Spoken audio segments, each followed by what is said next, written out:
Hello and welcome to CourtGames, a Legend of the Five Rings podcast, funded on the Legend of the Five Rings Discord Patreon. This podcast will focus on the role-playing game stories and lore for Legend of the Five Rings. I'm Korva. I'm Kikita Kaori. This week we are going to be continuing our examination of forests as a setting for your Legend of the Five Rings game. So last week we looked at the types of forests you can find, the types of forests you can find in different clan lands and how they interact with them and how they think about their forests, the kind of people you might find, forest villagers, the kind of industry that can happen there, and the normal animals you can find. And a lot of that was like real world forests. But now we're going to talk a bit more about the way forests can be used in specifically Rokugan and specifically Legend of the Five Rings. Because they have magic forests. They do. They have very magic forests with magic things. And we are going to start off looking at supernatural creatures that you can find. Yeah. I would give you news. We would, we try to be a newsworthy podcast. There hasn't been very much. I don't suppose it's really news to say that the Edge Studio webpage for L5R was updated, saying, look here, it's coming soon, updates for L5R, but not actually have any updates for L5R. But it's there if you want to see a very nice new webpage cover.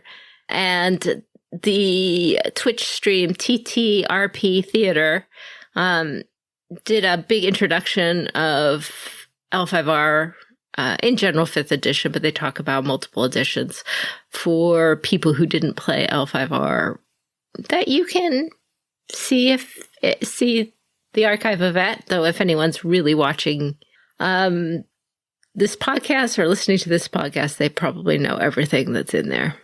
Anyway. You know, it's always nice to give a shout out to people who are doing things, yeah. Absolutely, yes, especially when they don't normally do it. We're going to start off with looking at some supernatural creatures that you can find, many of which are versions of normal creatures. So, for example, let's start off with the kitsune, the fox spirits. They are very commonly held to be a fox spirit, a normal fox that has lived 100 years, and then they start to become magical and grow another tail. Although they do seem to be ones, certainly the Rokugani ones, often just are fox spirits. They have always been fox spirits. Possibly they are spirits that have lived in Sakaku and have lived for 100 years, and that's how they start to be able to come over to the mortal world. Kitsune are generally shapeshifters, one of the common myths about them, and the stories that comes up a lot, and actually has some plot implications for Legend of the Five Rings, is that they shape change into humans, very often very pretty humans, and they marry mortals, which generally goes well until either the mortal finds out that they're a fox spirit or the mortal does something that proves that they don't really love their spouse. And that very often leads to the fox spirit leaving, which can often very tearful. Fox spirits can often be tricksters as well, just playing pranks on people, which can range from the playful and silly. But generally, I think they can sometimes be kind of vicious, but that is more often against people who kind of deserve it. It's like, they're awful to you, but to be honest, you were asking for it, that kind of thing. Fox spirits are also associated with Inari, the fortune of rice, and thus anything that's involving Inari can involve fox spirits and kitsune. There is a known kitsune spirit, a fox spouse, who is married to Doji Hotaru, the Crane Clan champion. And that's Doji Kozunobu. How he is going to react to the current state of affairs where Hotaru has declared her love for Kachiko, I do not know. But we'll see how that goes, I suppose, maybe, I hope. Yeah, we don't know. Also, fox spirits really, really like fried tofu. That's like their big thing. So if you are ever in Japan and you see something that's labeled kitsune, like kitsune udon is udon noodles with fried tofu in them because fox spirits love fried tofu. Which is better than kind of thinking, wait, is this made of? Oh, no. It's made for. No. It's a very important distinction. Made for. Yeah. I did not know that. That's rather cool. Yeah. I love kitsune udon. It's my favorite. But yes, you can get ramen, and if you get kitsune ramen, it means it's got fried tofu in it. Another supernatural creature that you find in the forest, and this one hasn't really been mentioned that often in L5R for reasons I will get into, but is equally well known in Japan and does exist in L5R, are tanuki. And tanuki are raccoon spirits. Raccoon / badger / something. They're their own thing, but they look very much like raccoons or badgers, depending on which you're more familiar with, I guess. Right. They are not black and white. They are more red and white with a mask. These raccoons don't look exactly the same as they do here in the United States. Tanuki spirits are often similarly associated with shape changers. They are also mischievous, but not quite in the same way as kitsune are. They don't care about being beautiful or causing romantic issues. However, they are known for having an enormous pair of balls. And that is like the thing about tanuki is that they have this enormous pair of balls that they can hit people with and otherwise use in all kinds of creative ways. And you can find lots of illustrations of these things. If you used to watch Looney Tunes cartoons, seriously, that's kind of the level you get with the tanuki testicles. Yeah. Yeah. Right. They are more likely to, shape change into men. They tend to be more practical, less fanciful. They live in the very deep forest. And cause trouble in their own way, but they're not quite as interested in humans. There was once upon a time a Tanuki clan as a minor clan in the deep past, but it disappeared into the depths of the Nishinomon forest, and it's there for your players to associate with. Anyway, they're a thing, just not quite the same thing as Kitsune, so. A creature that's not that closely associated with traditional Japanese mythology are the Naga. The Naga of Legend of the Five Rings are pretty unique to Legend of the Five Rings, although there are Naga in the Ivory Kingdoms, but I don't know how similar they are. So the Naga are snake people, and they live in the Shinomen forest, or at least the Rokugani ones do. They were an ancient race, although they are not technically one of the 5 ancient races. They had an empire, which spread quite wide. They also fought against the Shadowlands, at least in old mythos. Well, they fought against something they call the Foul, which seems to be the Shadowlands. But whether it's exactly the same thing is hard to tell.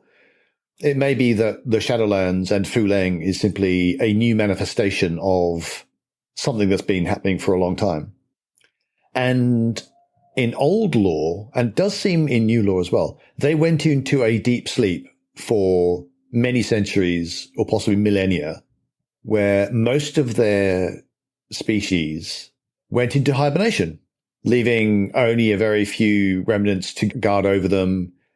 There are a few signs, but the Shinomen forest has overgrown them, and their building style is very different from Rokugan. A lot of very big stone buildings, pyramids, and such like temples, and we don't know an awful lot about it in New 5R. They've shown up in, I think, 2 fictions where some unicorn discover them and get some kind of dialogue going.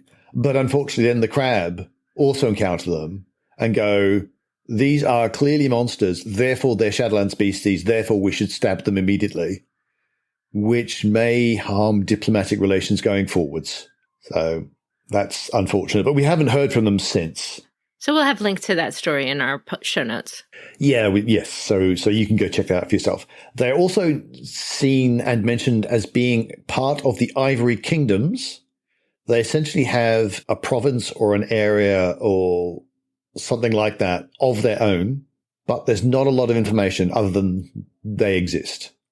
So we don't know whether they are of the same culture or possibly even technically quite the same people.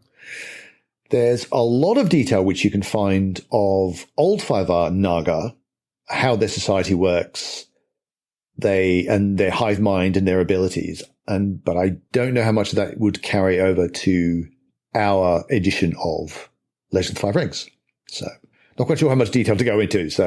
But they exist. They're there, and they are very mysterious. Yes. Let's see. Another group you can find, and this you can only find in the Shinomen forest. They aren't in the other forests of Rokugan, are more of the Nezumi, which are the rat beings that are described pretty well in the Shadowlands book and also in the supplement for the Mask of the Oni adventure. So we get a good picture of those tribes. They're also described, and then specifically the Tattered Ear tribe, which is the Shinomen tribe, is found in the Trail of Shadow book by David Latteroot. They have a full society. They are in contact with the crab. They are short-lived. They have a society that is based on storytelling. We're not going to talk all about Nezumi here, but they are beings that you can find in the Shinomen and have an encounter with that tribe. And I suggest you read the sources that I cited if you wanted to learn all about them and incorporate them in your campaign.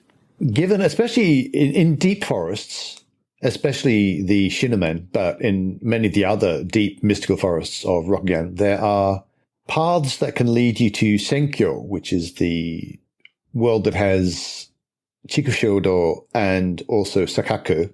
So you often get spirit creatures of Senkyo in those forests. And for an example, there is the Onikuma, the demon bear. Now, this isn't Oni like Shadowlands Oni. This is just the generic kind of monster type Oni. But that is an enormous spirit bear, which is, if you can believe this, even more terrifying than actual bears. Because I've seen the stats of actual bears, and they frighten me. So you imagine that Oni spirity. One showed up when the Fox clan were helping the crab fight off Akuma no Oni. One of them brought their demon bear friend and did much damage to the Shadowlands forces. There also can be lots of other demon creatures that are versions of real animals, but just much more big, much more powerful, much more supernatural in their effect. There can certainly be a demon boar and a demon tiger or anything like that. Think of your D&D and then putting dire in front of something, and then that's kind of what you're thinking about. There we go. That's a good idea. Possibly, I mean, as you get more spiritual, there may be to steal D&Dism, celestial. So they can range from big physical versions of these creatures to more spiritual versions of these creatures. And there's a lot of variety. So Kappa are always a favorite Japanese monster or supernatural creature that can show up. They are mostly associated with rivers and waterways, but they are going to show up in places distant from human beings. And so this would be in the rivers, through forests, or away from people. And Kappa are kind of turtle men, I guess would be the best description for them. They are, of course, known for having a pool of water that stays in a little cup on the top of their head. And while they are in contact with the water, either because they are in it or because they have some water in their little pool cup on the top of their head, they are extremely strong and can certainly overpower the strength of any human being, even if they are small and wimpy looking. You have to get that water out of their head. And there are some traditional ways of doing so in order for you to fight them. They are known for, or often blamed for, people going missing in the rivers. So for grabbing people and eating them. But apparently they are also like cucumbers, so they can be bought off with cucumbers. You like what you like. They sound funny and cute, but in Japan, they were considered very, very terrifying, actually. Until recently when everything got cutified, so it was okay. It's fine. It's fine. There are all sorts of other yokai you can find in forests, almost too numerous to mention, but pretty much any animal you can imagine, there is a yokai version of it. I mean, there's bakeneko and demon cats and no doubt like monkeys and birds and all sorts of creatures. Pretty much all the non-human ones. The human ones will mostly be found around people, oddly enough, because that's what they are interested in.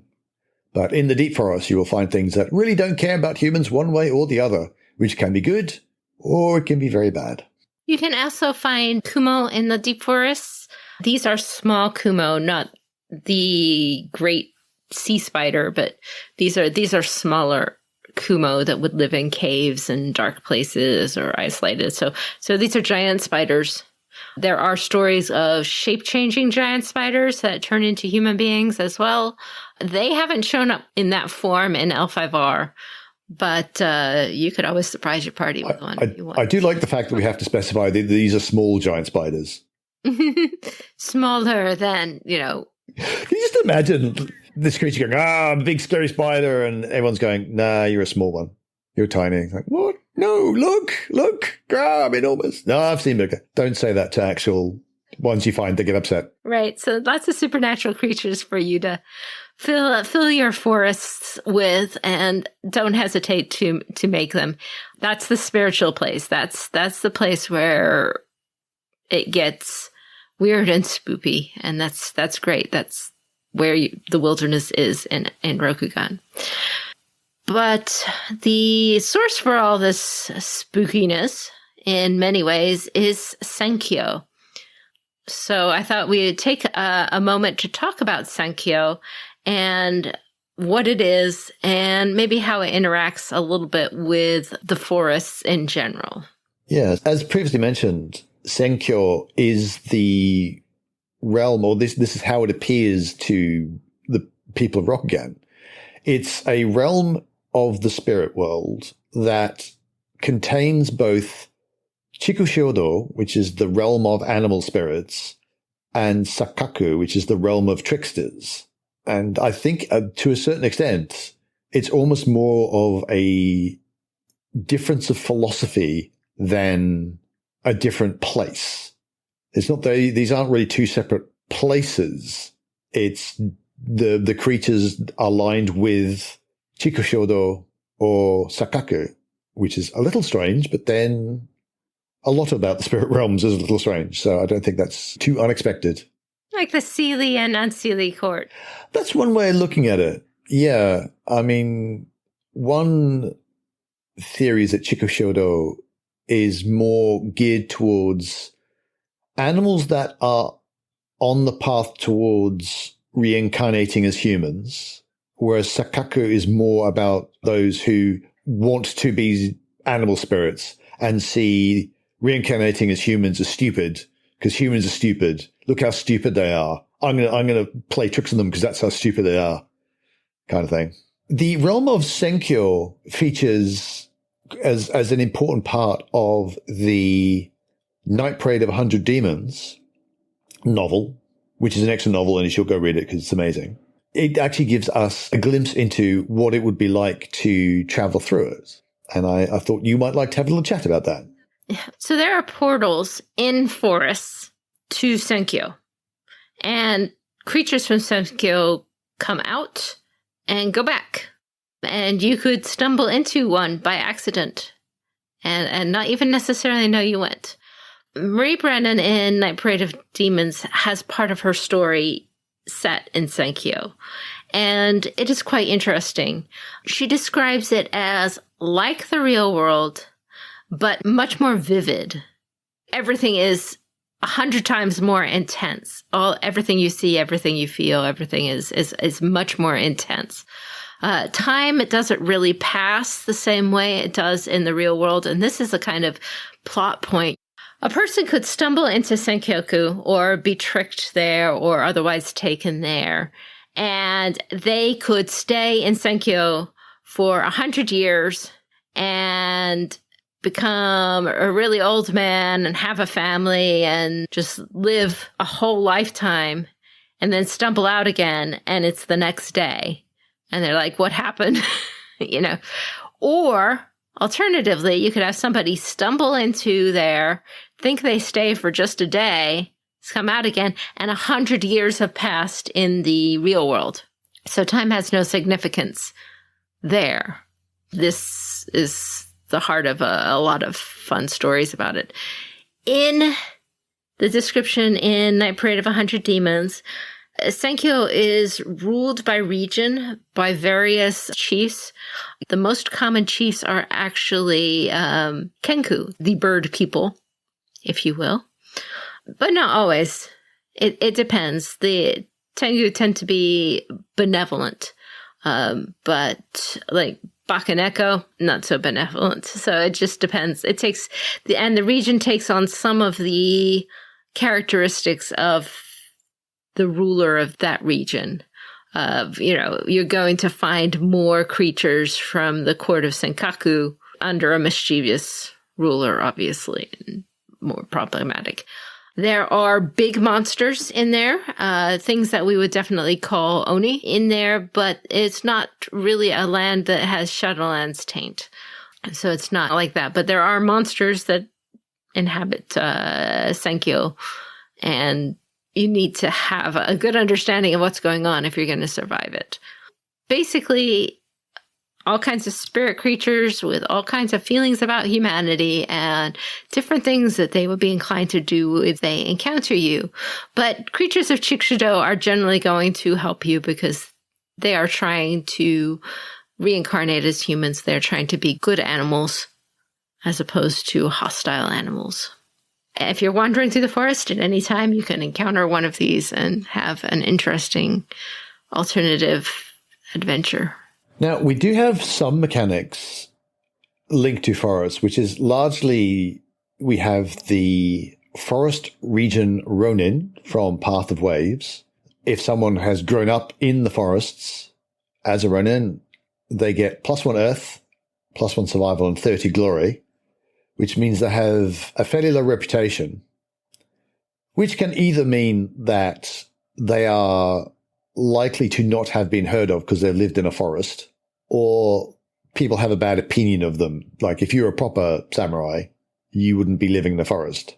Having said that, the urban Ronin and the haunted Ronin both have lower starting glory. So maybe it's more that if you've been living in the forest, no one's heard of you.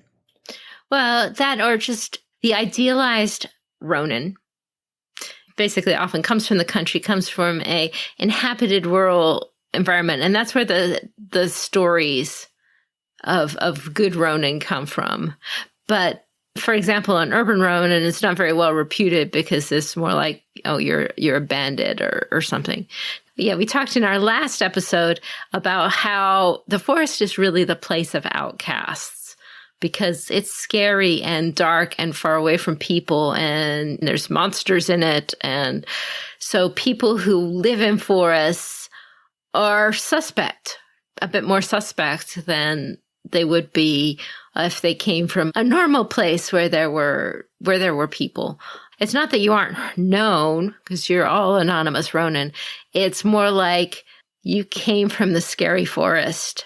Are you sure you haven't been kitsune cursed or something? Because creepy things happen in the forest.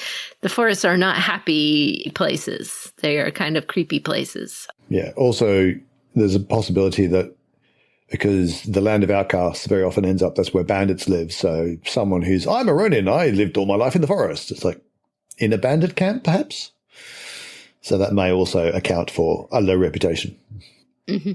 And the other main mechanic attached to forests is that an awful lot of them count as entangling terrain, which has a lot of implications when you're moving around in the forests.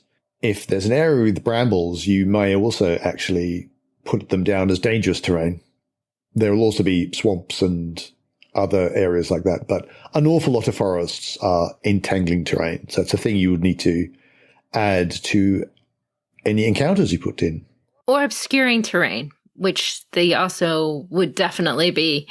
You're going to have a hard time seeing. You're going to have a hard time moving through the forest. So basically, if you're not on a really good clear trail, you're going to have at least entangling or obscuring terrain or both on you, and potentially a dangerous terrain as well. Depending on the type of forest, some forests don't actually have a lot of undergrowth because of the particular trees that grow. Some trees they kind of are actually quite hostile to other plants around them. So it can actually be quite open, but an awful lot of forest, and certainly the stereotypical spooky deep forest where bad things can happen. Yeah. Entangling, obscuring. Yeah. So while forests are spooky and filled with all kinds of supernatural beings, they can be absolutely lovely. And it's a lovely setting to put your samurai in for many reasons. So I thought we would describe some good forest images that are very, very on brand, and you can incorporate them in your games, because we've kind of talked about this before, that really brings out this feel of the forest. The first of all, the quintessential Japanese forest thing is the really heavy primordial forests in the middle of what seems like nowhere, with ferns and stuff, until you stumble on a giant camphor tree. So you have huge trunks with heavy ropes called shiminawa around them, and festooned with paper strips called shide, because this tree is an ancient kami, and a monk is coming out there and honoring this giant camphor tree. That's a very classic image for you. Another one that you'll see fairly often are ancient overgrown Jizo statues that look like stone children on either side of an overgrown forest trail, and they act as guardians for safe passage. So if you are following the trail of statues, then you are generally safe. And they often have small towers of rocks in front of them, and passers-by are encouraged to add stones of their own as they pass by. Right, because in Japan, the statues are often made for the spirits of children who have died early. And in the afterlife, their spirits spend their time building rock towers. And so people are encouraged to add stones onto these spirits' little rock towers that they are making to help them along with their task. And of course, mysterious rock towers seem to appear in front of the Jesus statues in this fashion. Obviously, the spirits are doing it.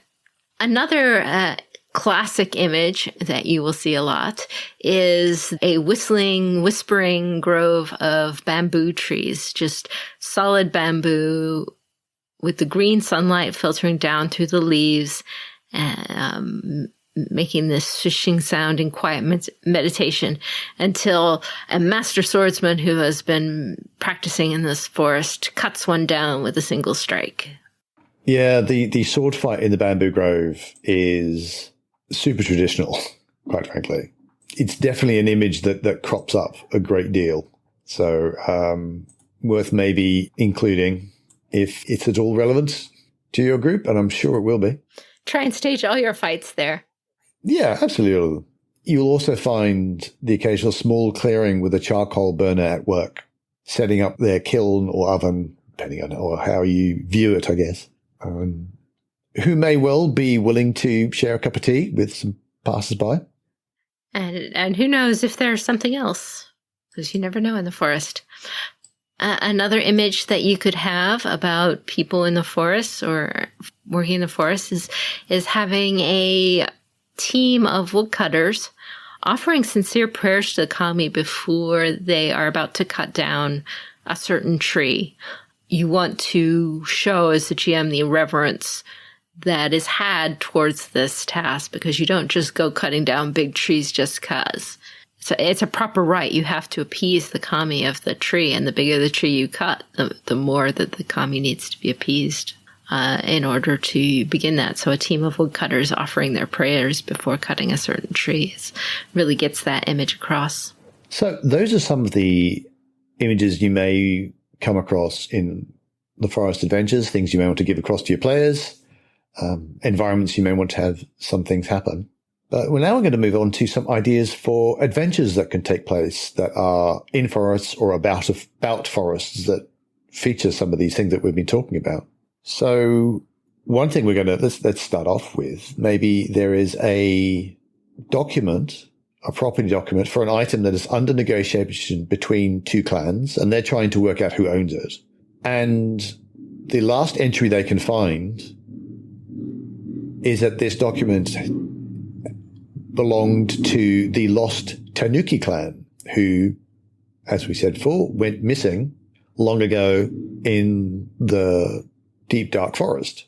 And so the player characters may be tasked with finding out whether any of the Tanuki clans still exist. If they can't find any actual Tanuki, can they find their settlements and possibly discover this document if it's still there? So maybe they find that old territory, but it's long overgrown and seems to be empty at first, but then they discover there is one strange old man who remains in the ruins of the Tanuki castle or the village that they set up. He says he will tell the characters the story of the Tanuki clan and what happened to them. But first, they must pass his challenges. And what those are and what this old man is, that's entirely up to yourself. Another adventure you can have is the group of Haymen have fled a cruel lord to come scrape out a living in the forest. These Haymen, they're not doing any harm, but they don't pay any taxes either. A demon bear has come and is threatening their lives now, and they need samurai help to fight the demon bear. So do your PCs help them? Do they owe allegiance? Do they owe taxes to your lords? What do they owe to your lords? What do they owe to the emperor who trained you and put you in the position to save them? Are you going to start collecting taxes from them now? How are you going to report them and deal with the political implications, even assuming you do go save them from the demon bear to start off with? Now they're on the radar. Are you going to let them just keep below the radar or what? Political stuff. Another idea is that there is a rare herb that is the only cure for the illness of the young daughter of a daimyo. However, this herb only grows in the deepest parts of the forest. But what might be keeping this herb hidden? And what might your players discover as they go searching for it? A daimyo or a clan champion or imperial or somebody like that has a tea ceremony. And the charcoal that they use for the tea ceremony gives off an unearthly, either divine or demonic, depending on how you want to take the story, fragrance. This imperial or champion sends the PCs to investigate why this happened. If it was a demonic fragrance, this could have been something that was acutely embarrassing, and they need to find out who did this to intentionally embarrass the Lord, and maybe it's did harm to them. If it was a divine fragrance, maybe they want the PCs to go investigate and find more of it so that they can get a wonderful reputation for their tea ceremony in the future. So the PCs find nothing averse all the way along the chain, and so they track the charcoal all the way back to the original charcoal burner in the forest. where did this particular charcoal come from? Did the charcoal burner cut a sacred tree? Or did they find a sacred tree fallen that they turned into the charcoal? If they used a sacred tree to make the charcoal, do the PCs go and cut more sacred trees in order to get more of this divine charcoal? Or do they have to stop people from cutting it to try and, get more charcoal for themselves? If it was a demonic fragrance, do they punish the charcoal burner for burning a bad tree, or do the player characters have to placate some upset kami tree spirits, or do they need to, if they wish to continue to get more of this particularly nice charcoal, do they need to find the right sort of tree and placate those kami and say, here is why we would wish to cut you down, and we will still venerate you, and that sort of thing. So there's a lot of options with that one. Mm-hmm. So hopefully that gave you some ideas for some things to do in a forest. Forests are always a good place for adventures of all different kinds. So hopefully we've given you enough between our 2 episodes here to really, find some interesting things to do in the depths of the woods. So that's us for this week. I'd like to give a shout out to our actual play podcast, Fortune and Strife, which is affiliated to us. I believe they're just heading into season 2 right now. Mm-hmm.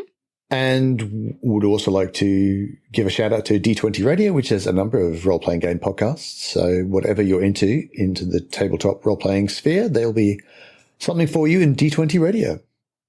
Our content is funded by the Community Discord Patreon, which supports our editing costs, as well as our website, where you can store and see longer-term information. There are summaries of our podcasts, RPG tools, and more. For our Patreons, we have special bonus content like sometimes adventure seeds. We've got early access to our AP podcasts, notes from our AP podcasts, and other things as we think of them. Online, you can find us at our website at CourtGamesPod.com, on Twitter at Twitter.com/CourtGamesPod, and on Patreon at Patreon.com/CourtGames. But that's it for us this week. This is Kikita Kaori. May the fortunes favor you. And I have been Korvar, and until we meet again, keep your jade handy.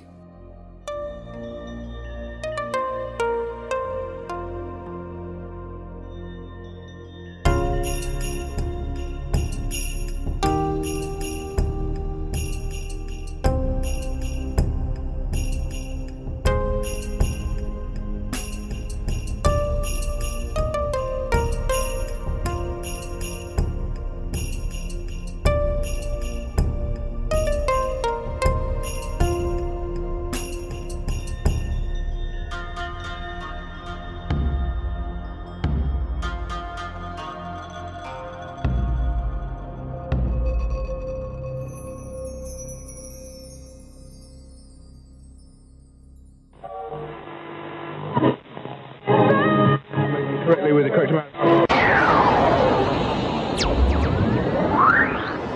D20 Radio, where gamers roll. www.d20radio.com.